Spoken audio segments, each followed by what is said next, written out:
Hey, welcome to Sustainable Squad, a podcast for people who want to waste less and buy better. I'm Katie, your host, and each episode I interview people who are doing something positive to reduce their impact on the planet. These are the Sustainable Squad. Hello Squaddies, welcome back. This is the first series of 2023. Where the heck have I been?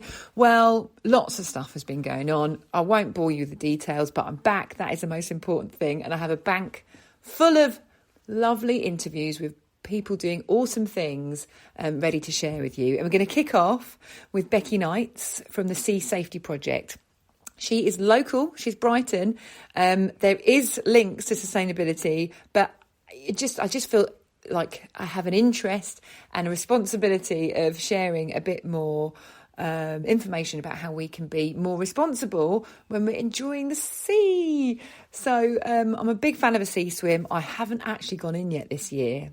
I've just not had the courage to go in because it's been a bit chilly, but loads and loads of people are. One of the things that people love to do, and every year it's just got bigger and bigger and bigger, is stand-up paddleboarding, SUP.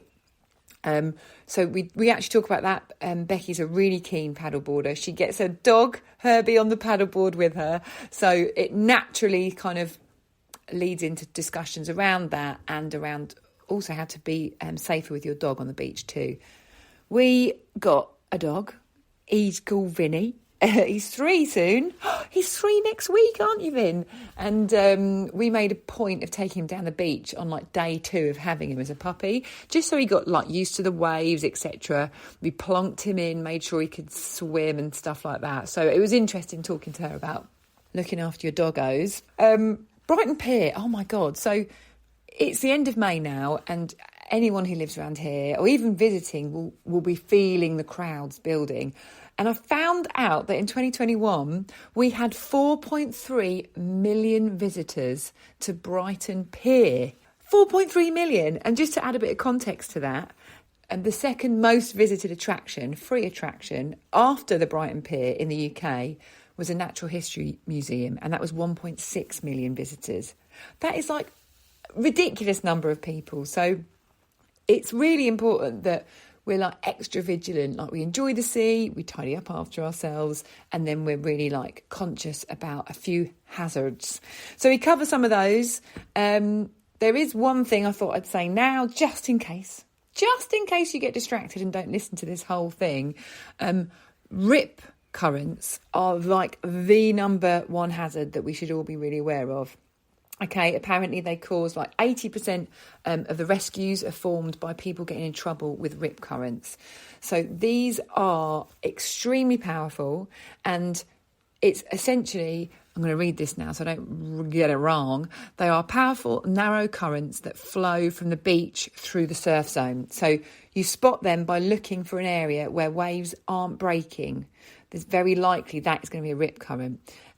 If you get caught in a rip current, do not fight it, because it would just be like running up a travelator. So what you have to do, swim across it, parallel to the shore to escape its pull. Try not to exhaust yourself.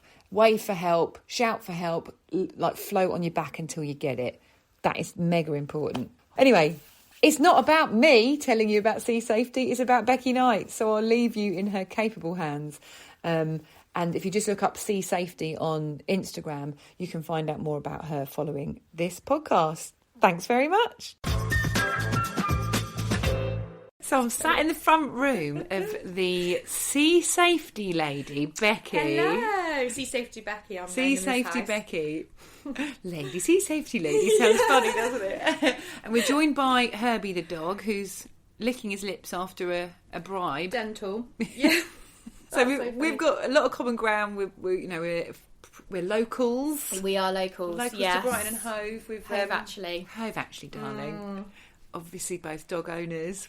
Yes, we are. We've both signed up to the same triathlon in a few weeks. Very exciting. I know. Yeah, watching my diet. Thinking about all of the different exercises and really ploughing on with my weakest link, which ironically is the swimming. Yeah, we'll come on to that. That's why I wanted to sort of bring up triathlons with you today, for that reason, because I like the irony of your sea safety and then your fear, which is a good topic to tackle. Which I will talk about, nice. Yeah. And just sustainability in general, like you're doing your bit. We've got the microphone rested on a really cute little coffee table that's the middle of it's been taken out and it's been replaced with what's in here?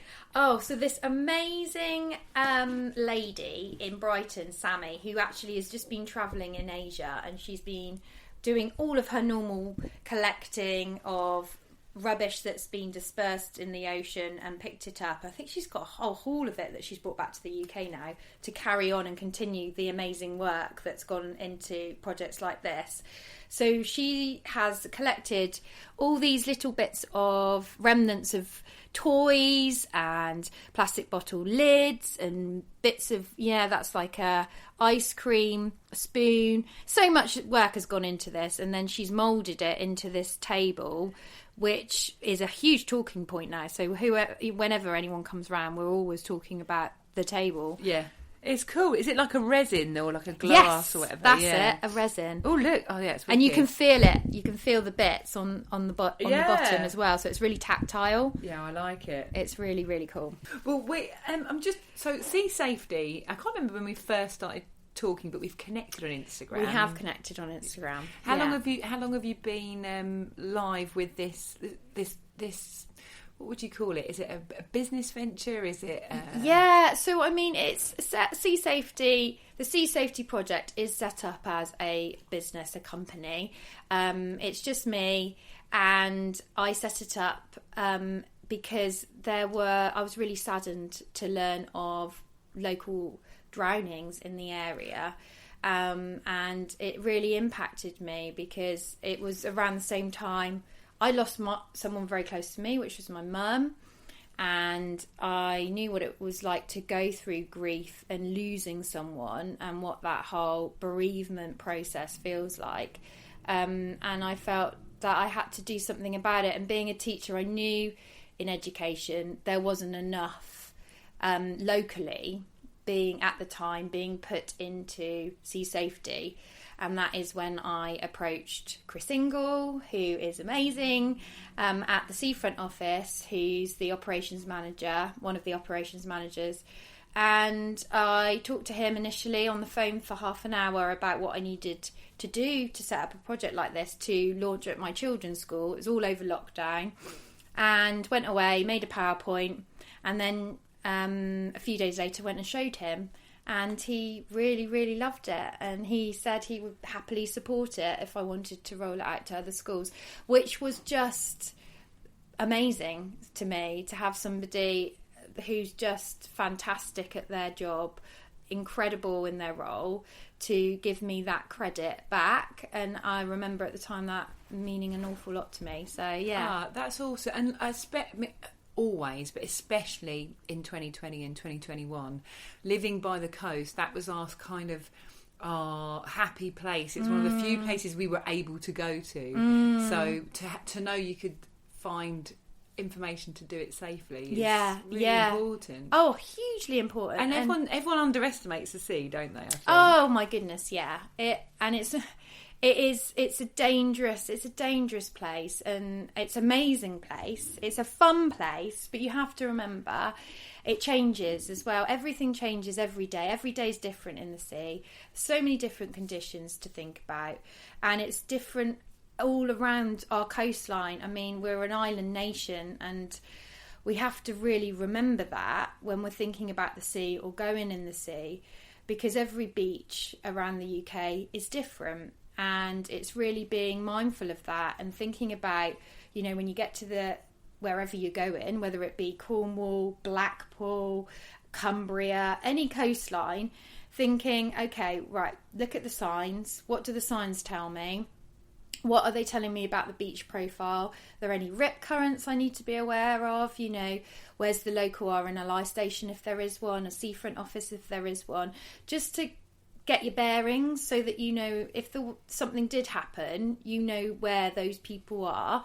And then obviously in the summertime, you want to be finding those lifeguarded beaches. So, and in different areas of the country, they operate at different times of the year. So you have to be really mindful of that as well. Right. In Brighton and Hove, our hours for the lifeguards season will start in May, at the end of May, when it's half term. And run through, I think it's the first weekend of September. So that's our block of time that we have our lifeguards on the beach. And the water's very cold still, very isn't it? cold, so you've got cold water shock. Depends where they're going in. You could have, the pier, groins, we could hit their heads on these structures. You've got your dumping waves, you've got your shelving beach, so you're getting back out would be extremely difficult, especially coupled with those conditions. So, and a shelving beach, just to understand some of the basics with you, is that when the pebbles just suddenly drop off and it gets deeper? That's it, yeah. Right. So you in Brighton and Hove, our beach topography is structured so that we have exactly that, a shelving beach. So it gets very deep very quickly. So when it gets to its highest point at high tide, it's almost like, and I explain this to the kids at school, jumping into a deep end of a pool, because you are effectively doing that. You're jumping off the edge of the beach and it's suddenly deep. And it's different on all the different parts of the beaches across our promenade, because the wind changes, the weather changes the beach profile all the time. It's constantly changing. That's why I'm always like, you've got to risk assess your beach when you get down there, because it's not until you get down there till you know what you're dealing with, because some have got like double shelves, some have just got one shelf, some have got really high shelves, some have got really low shelves. So it just depends in between the groins what type of shelf you've got on that particular bit of beach you're on. Wow. So it's really that, really that granular. Yeah. Wow. Yeah. Wow. Oh, massively. How can you tell though? The way I see it is the shelves are underwater. So how at can low, you tell? So that's a really good question. At low tide, that would be your best time to see exactly what you're dealing with, because you will be able to get down to the base of where it is at low tide. Also at low tide, you've got less things to, obviously it can be always dangerous to see, but you've got less worry about dumping waves, dumping their load onto the beach, because they're not the power is less, because they're not breaking as much, they're not breaking onto the shelf as much as it stands. You go down and then look back, you will then see the gradient of that shelf. Yeah, and if you're out of puff walking back up to the promenade, you know that's a decent shelf. Yeah, exactly. That's it. Yeah. That is totally it. And if you go, so a really good example of a really steep one is at the Anglers Club, which is right where the promenade ends in Brighton and Hove. As in Hove End? So right by the edge of the lagoon, basically. Yeah, okay, near where like Fatboy Slim's house is. That's it, yeah. Love Fatboy Slim. So if you look at that shelf drop, that is it's very high. And you can tell, because if you stand on top, you can notice the beach on the other side of the groin is much lower. Right, okay. You'll get a really good idea there. It's really interesting. I've not noticed that before, but maybe I have subconsciously. Really, but now you're aware of it. Yeah. And I think that's exactly it, Katie. I don't think people, through no fault of their own, are that aware of it, because but for me, I find it fascinating, because I at school loved geography. I loved thinking about longshore drift, which was like, one of those things that we all had to talk about and do coursework in. I wouldn't know what longshore drift is. To refresh my memory. Yeah, so when the shingle gets moved and the way it gets moved along the coast, and the groins are there to protect it from going too quick. If we didn't have the groins there, basically the shingle would just go. So so it's protecting the coastline, erosion. That's it. I never knew why the groins were there. Yeah, I was like, it must be some Victorian thing. I don't know the era, but yeah. So, I mean, it's just like the whole history of it is fascinating. The geography of it is fascinating.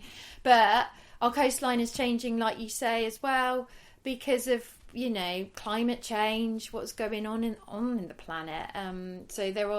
So sea safety to me now, although it started with obviously protecting children, protecting families, protecting people in the local area and making them more aware of how to stay safe by the sea. It's now taken a sort of bigger universal umbrella in that I want to kind of protect animals and wildlife and the coastline and think about, you know, climate change and how we can do that as well, because sea safety, that whole name encompasses so much. A friend of mine, she got into sea swimming and very sensibly decided to take a short course on swimming in the sea because she wanted to do it all year. Yeah. And she was gobsmacked with what she didn't know. Yeah. Or even if it's like a buffer, you know, I should know that. That makes perfect sense. Yeah, totally. Oh, it's so important. And also for swimming.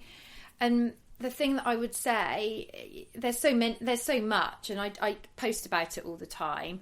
And I talk about, not so much at the moment, but when the weather's going to get better, certainly, actually, it's probably a really good time to talk about it now, is going out on your SUP and really thinking about, if you've got a SUP, what should you think about taking out with you to prepare and make sure that you stay safe. So just quickly, SUP is stand-up paddleboard, isn't it? That's correct, Just to anyone that doesn't. Yeah. It took me ages to realise what people were talking about at first. I'm like, oh, and so many people bought them over lockdown, didn't they? That is it, and that is a problem. Manufacturers went crazy to buy them, get them built, get them made, get them shipped, get them in, and consequently you've got a lot that are cheap, not well manufactured, don't hold people's weight well in the water. Oh right. Yeah. So really they've cut frightening. corners to meet demand, essentially. Yeah, totally have. And my best advice would be, and I know it's not easy in this current climate because, you know, we're all under pressure. But if you do want to get one, then you need to be really serious about getting one that is the best, because it's going to carry your life, or it's going to, if you want to take your kids out, it's going to carry their lives, or it's going to carry your dog's life if you want to take your dog out, which I do. So I love that. I love seeing dogs on paddleboards. It's so funny. So you are good, Herbie. You are a good boy. He's just here asleep at the moment next to us. He's doing good, yeah. So you have to think about it like that. If it's carrying my life, then you can't put a price on it. No. So I was really lucky with mine. I've got somebody in the industry who could give me a discount, so I was very fortunate. And I got a red paddleboard because I knew it is one of the best, and they're made to last. So for me, sustainability was a big thing too. I was like, I don't want to buy something that isn't going to last, because I want it to last forever, and things can last forever if you look after them. Yeah. So I'm going to invest money in something that's going to last a long time. I know it's going to keep me, most importantly, me, my kids, my husband, if he goes on it, my dog, or anyone else, safe when we're on it, you know? Yeah. So it has to be the best. And at the time and it still is, they are still such an incredible company.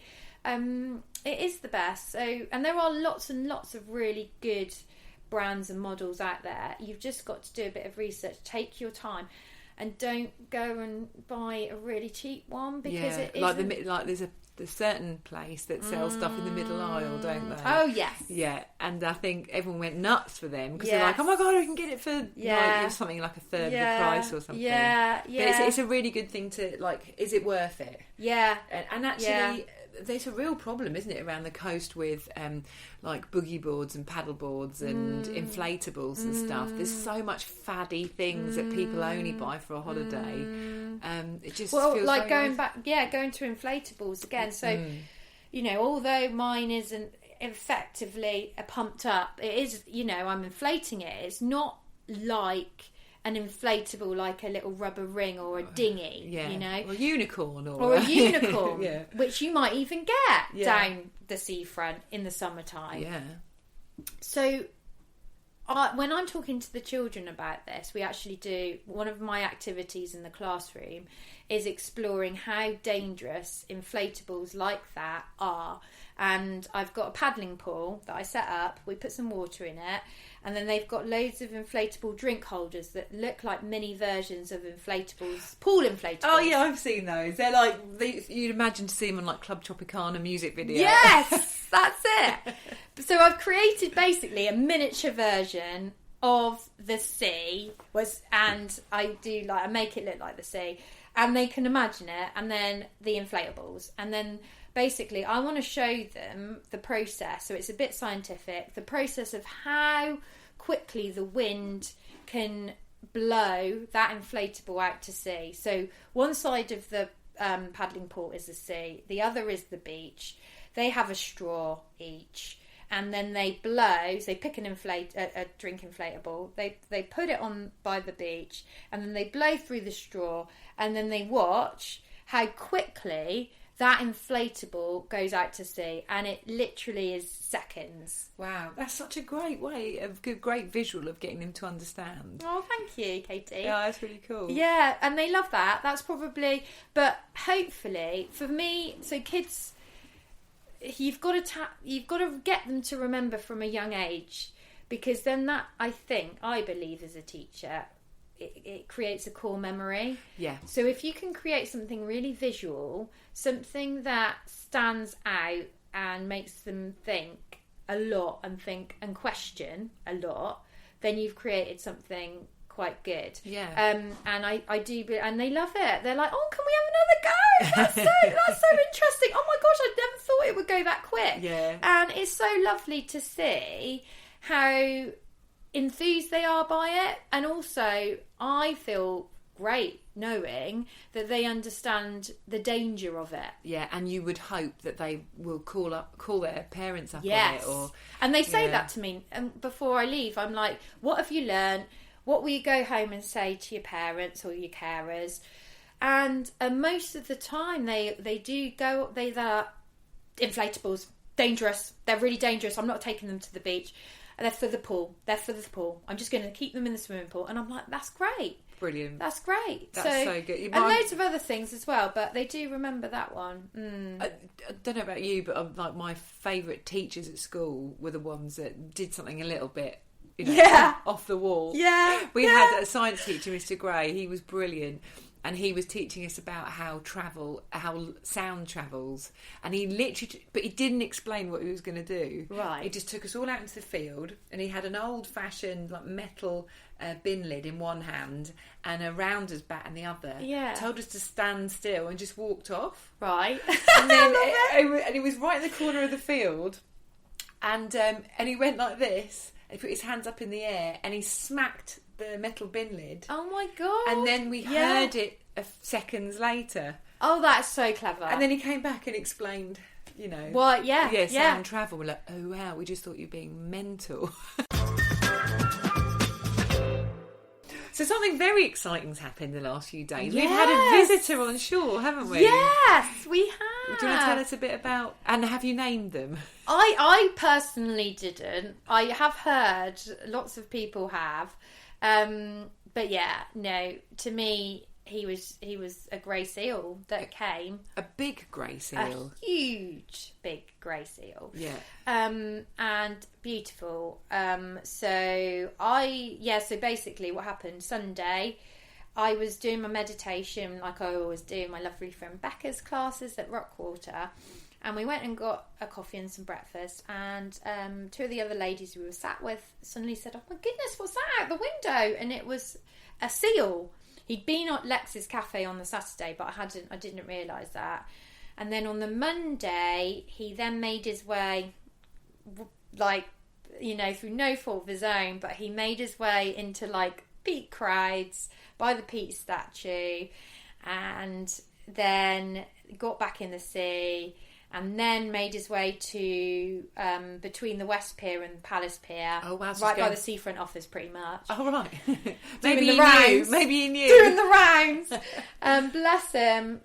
But what that did, obviously, was draw a lot of attention. And I, on the Sunday, did put a post together and put it out on Instagram just to sort of reiterate what the charities had said and, keep a distance, keep dogs on leads, respect the fact that he is sleeping. So the reason why he was here in the first place was because he was molting. He was shedding his coat. So but are seals furry then?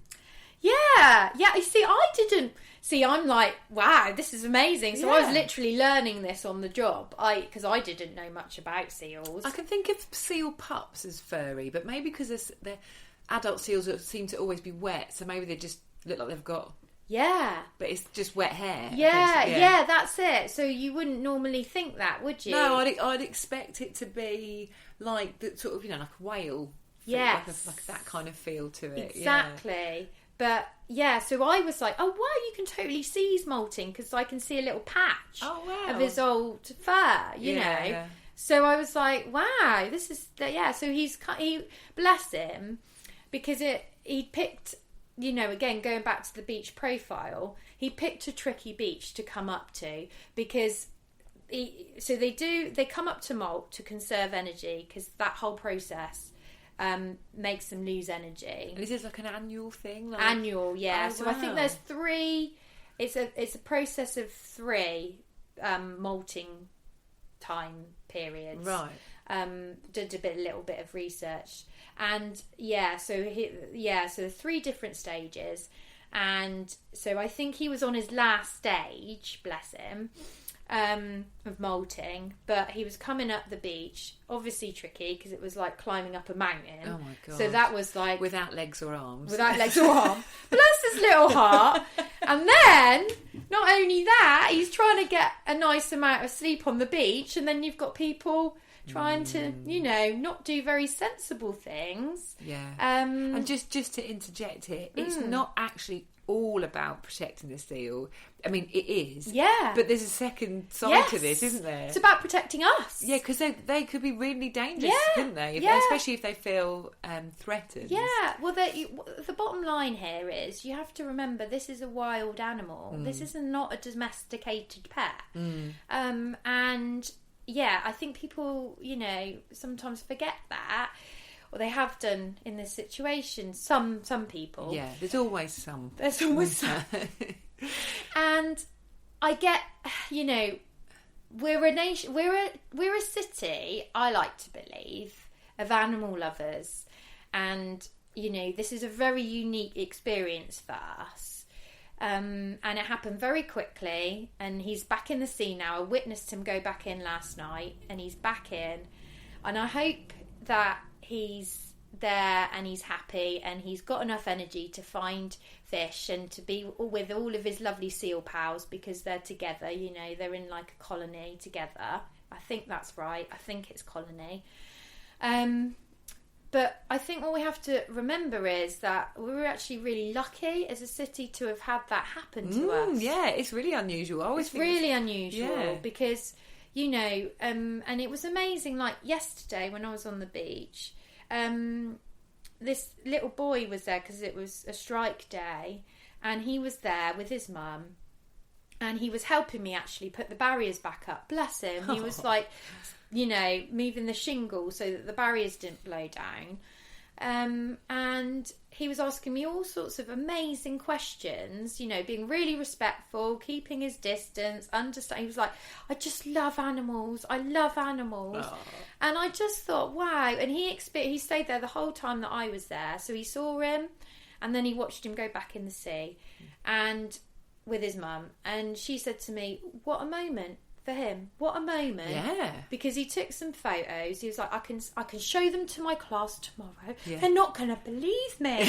And I was like, "But that's going to be a cool memory for him for the rest of his life." You never know what that's going to influence in his decision making when he wants to be, when he's an adult and he wants to make job choices and stuff like that. But going back to teaching, that there were many more opportunities in the past for teachers to get kids outside, Field get trips. them on the beach. Yeah. You know, really, and we're a seaside town, so that for me, kids should be within reason and safely exploring the beach with their class as much as possible, especially, you know, the ones that could walk to the beach. Yeah. It's really accessible. Oh, yeah. It's like forest school. Forest school's really Taken taken off. Yeah. But that's what I'd love to be able to Like do a in the beach school. future. Beach school, Oh, God, I but love beach safety school. Yeah.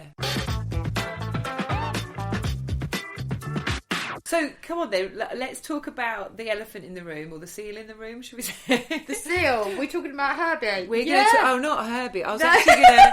Bless him. We won't disturb him. He's fast asleep next to us. Look at him. He's done his 6 miler today already. Oh, I love it. Well, 6 mile running with you because you're training for the same triathlon as me. I know. You mentioned earlier about you're a nervous swimmer. Can you just talk about that a little bit? Yeah. Well, I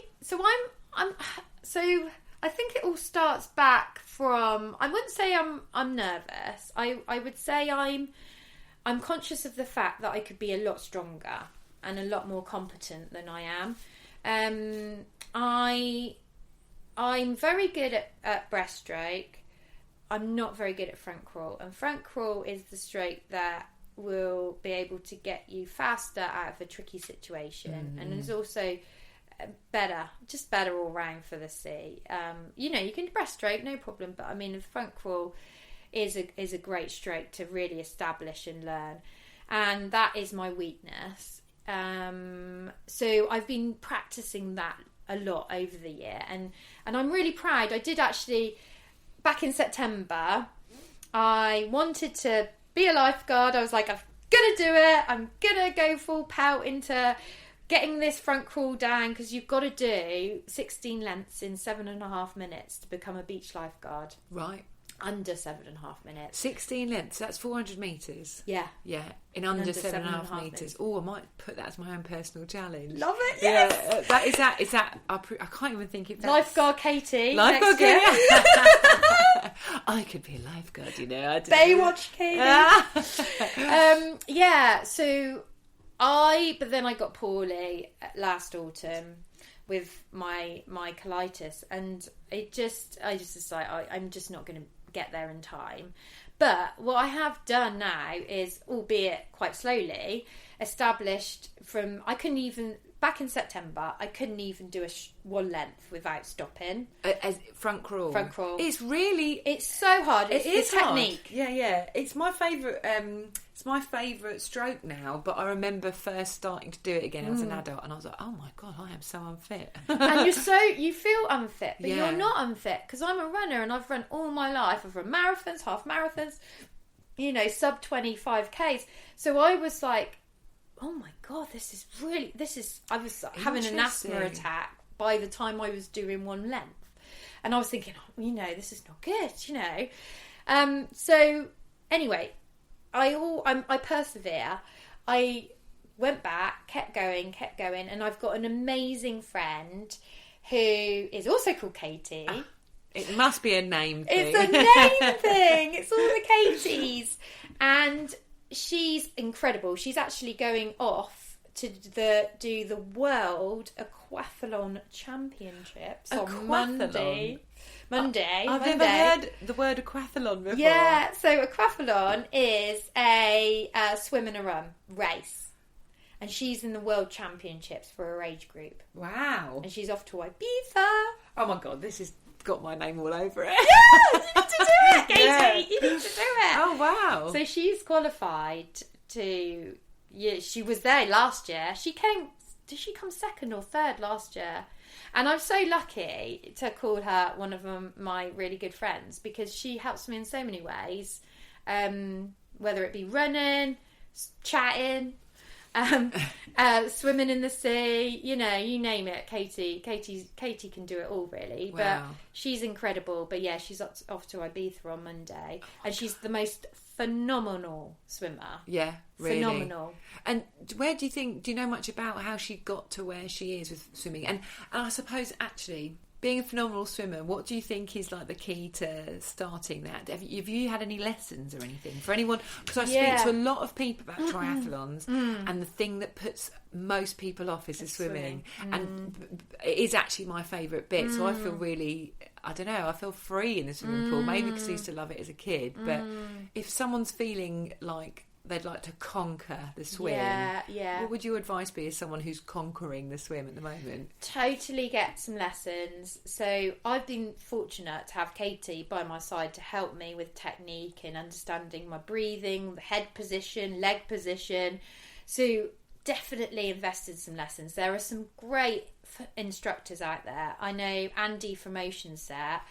My kids do surf lessons with him in the summertime, and he does surf lessons for adults. If you go on Ocean Set website, he's got a whole array of different things they do. He's brilliant, and he's got a crew with him as well that also teach swimming lessons. So go and have a look at his website. Check his Instagram out. Because swimming, getting the lessons, it's all about, like you say, it's all about the technique. Yeah. And once you've got that and you're prepared to practice and put in a bit of work, because it's not going to come easy. I mean, this was hard for me. This was a real challenge for me. Yeah. Because at the beginning I was like, I'm not even enjoying it because I'm finding it so challenging. Because running is second nature to me. It's ingrained from when I was a child. I did lots of different county championship runs. Oh, wow. So it's natural. But for Katie, again, that's what she did with her swimming. Right. And her running came later. She always ran, but she didn't run like she does now as she did when she was a kid. Yeah. The swimming and the swimming galas were a big thing in her life when she was a child. Right, yeah. So it's kind of the opposite for me and her. Yeah, that's interesting. It's really interesting. But her running now is phenomenal too. Is it? Yeah. So that, I would say, it's also the last leg for anyone who doesn't know. It goes swim, cycle, run. And it's the last leg. So for a triathlon. For a triathlon. And I think the run's probably my weakest because the bike, at least you can rely on the bike. Yeah. There's a few downhills here and there. True. True. Arundel is hilly. I know. Well, you've told me this. Yeah. I heard one of my work colleagues said it was hilly. Yeah. She did her 10k run there and she was like, oh, it's hilly. I was like, oh. I know. I am a bit mentally nervous. preparing for the hills. But I like the hills though. You do? It is a mental thing, I think, in a lot of the cases, isn't it? Sport is hugely mental. It's physical, but and a really good way of explaining it is if you ever do a marathon or a half marathon, you will be tested in that last... So in a marathon, you hit the wall at 20 miles. Not all the time, but I've had marathons where I've hit the wall. And those last 6 miles are all mental. Yeah. It's that mental drive, that mental capability to get you over that finish line. And you've just got to keep thinking positive. And everything in your body is screaming, stop. What are you doing to me? I can't do it. Where's the sofa and a pizza? And all you want to do is stop. But that's the worst thing you can do because then you start seizing up. Yeah, no, I learnt the hard way. I've only ever done one. But have you? I started to walk in that last 4 miles. Oh, bless you. And actually, I felt it's so uncomfortable to walk. I had to run. Yeah. But yeah, no, good advice. Yeah, it is. It's really important that if you want to do a marathon or a half, it's those last miles that will get you to the finish line mentally. You've just got to think positive. Love it. Herbie, who has been extremely well behaved, sat here. It's very good we did a 6-mile run today. Yeah, that's good forward planning. That was. You've posted some stuff. I've obviously got a dog as well, Vinny. Yes, they have met, although I think they're both more interested in us than each other, weren't they? Yeah, I think so. They're going to be good pals. Yeah, I hope so. Yeah. We go down the beach all the time, and I notice that you take Herbie down, and you've put some really interesting posts, stuff that I hadn't really thought about before, about just keeping safe with your dog. And you hear about this all the time, like dogs going in the sea, owners going, swimming out for them. The dog always comes back and the owner doesn't necessarily. But again, if we could just like strip it back to the basics. If you're a dog owner, or maybe you're borrowing a dog, and you want to go for a walk along the seafront, what are some of the like good things to be just mindful of? Right, so before you go, you want to check the wind and the weather and the tide times. That's before you leave the house. Those are the things you have to make sure you do. The other thing is, before you leave, tell somebody. If you're going by yourself, so I'm always like, because my husband's on, like, he's like on radar with me. It's like, where are you going? What time are you going to be back? Where are you going? Which beach? Where are you walking? And it's really important because that person then knows how long you're going to be going for, where have you gone, and what time they're going to expect you back. Take a phone. It's really important. And, where you're walking, so on the promenade, you need to remember, and I'm probably, I'm just going to say it, dogs need to be on a lead on the promenade, and that's for lots and lots and lots of different reasons. So if you're walking along the beach, the promenade at high tide, and it's high tide, so it's a bit gusty, you've got your dog on a lead, you've got full control of it. If you haven't got your dog on a lead and you're walking on the prom and it's a bit gusty and it's high tide, and that dog catches their eye at something, might see a seagull, might chase after it, might see a bull that's down on the beach, little bit of beach that might be left. That would be Vinny. He would do anything for the bull, and he'd run through lava for that bull. Oh, bless him. Then you're in a predicament. Right. Because if a dumping wave caught them and swallowed them back in, they are then caught, and it's a little bit, sometimes I watch the waves and they're always different depending on the weather, but they can be like a washing machine. When that shore dump hits it's the energy explodes, it slowly releases its energy when it breaks. So it's a really powerful wave, and that's what I think a lot of people need to maybe get a bit more, educated on, because it's fascinating. Like, starting up on the sea safety, I didn't, hold my hand on my heart, I didn't know this much about it. But I don't think many people do, yeah. It's been fascinating for me to learn through developing the workshops. And also working with the seafront office, working alongside the RNLI and all the other amazing charities that, because I'm also part of the local, the water safety forum as well for Brighton Hove. And so it's just brilliant. But going back to the dogs, I think, so 9 times out of 10, they'll always be able to come back. If you call them and they can see that you're trying to get them back in, they'll do everything that they can to get back to you, because you're their number one. You're who they love. Especially if they're You're scared. Their family. Mm-hmm. Yeah. If they can see you there and they can see you calling them, they're going to be like swimming like they've never swam before, because they're like, I want to get back to my owner. I love my owner. I want to get back, and they will. Right. So you've got to make sure you don't act like with your heart. You act with your head, and you think logically. You've got to go into like logic head mode. And I've gone through the same thought process with him. But I'm protecting myself all the time, because he's never off a lead on the prom. He's always under my control. And I never go on the beach when I know the conditions aren't right. Right. So it's being mindful of the tide times. Check the tide times. They're online.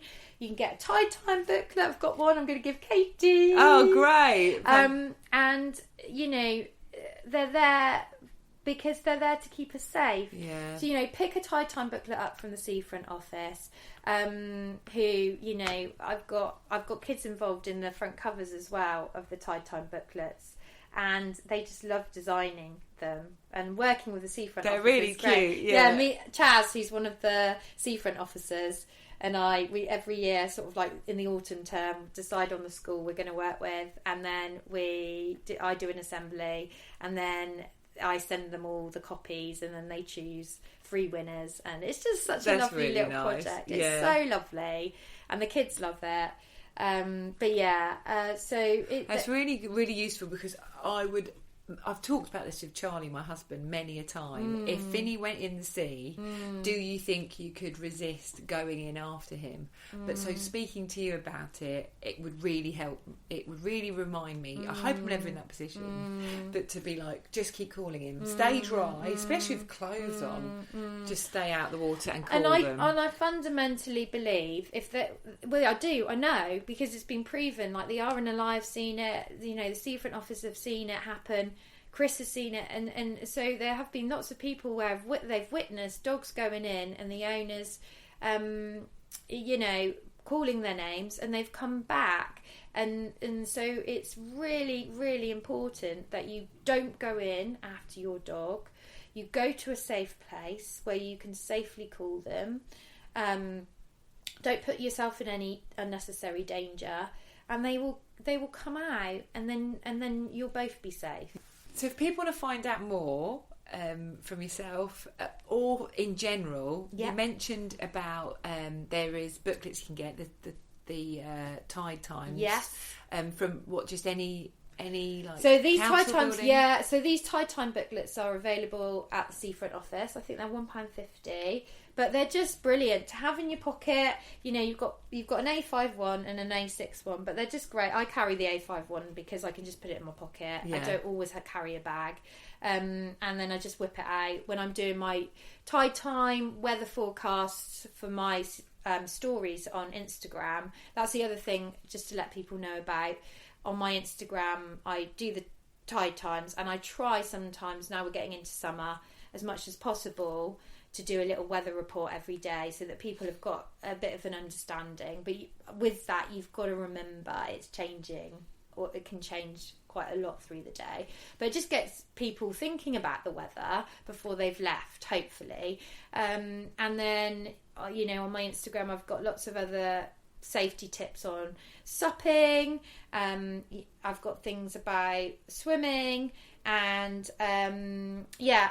things that I've done with schools and how I've collaborated with them, and lots of other bits and pieces. So please feel free to head over to at C_safety. Amazing, Becky. It's been so fascinating to talk to you. Oh, thank you so much, Katie. We'll speak again. There'll be more Be opportunities. more, definitely. Oh, thank you so much. Right, cheers. Thank you for listening to this podcast. If you want to hear more episodes, then make sure you're subscribed to Sustainable Squad. If you're on your own sustainable journey, then also find me on social media at Sustainable Squad.